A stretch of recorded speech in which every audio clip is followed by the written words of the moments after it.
We staan hier bij Marina Olderhuske.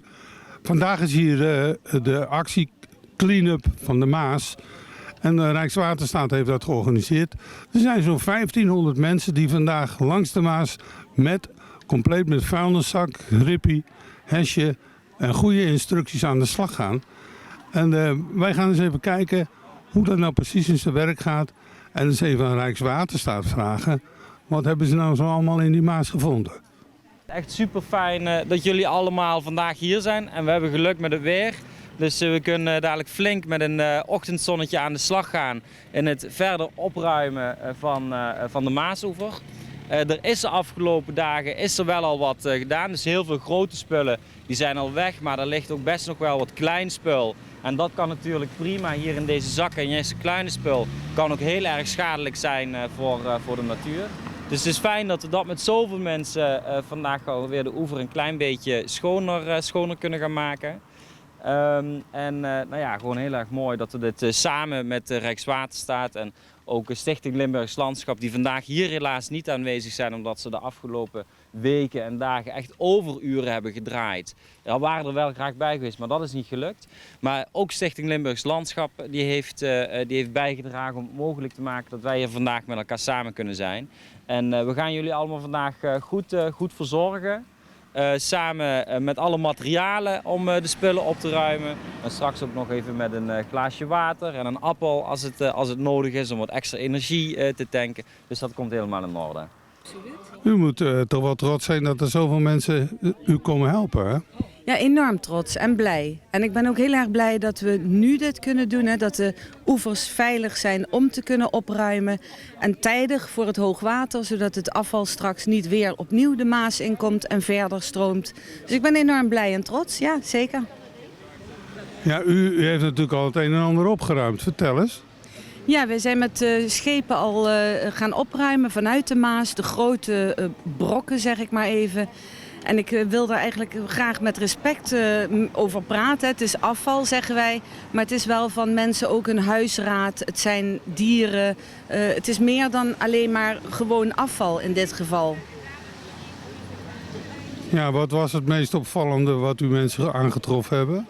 Ja, dat varieert van echt caravans, hele campingraad, zeg maar. Dus alles wat je op een camping kan aantreffen hebben we gezien.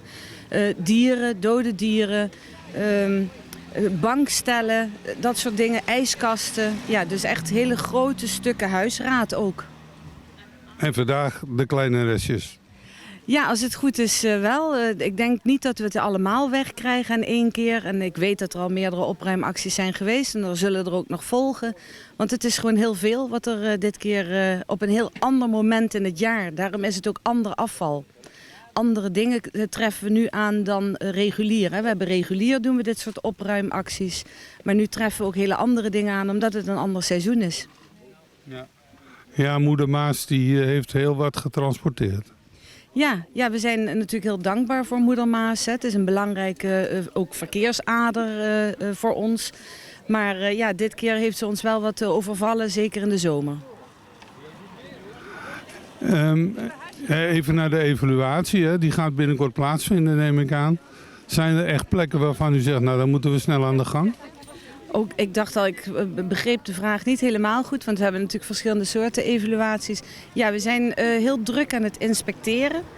Dat wil zeggen aan het kijken inderdaad, wat heeft moeder Maas in haar enorme afvoer aangericht.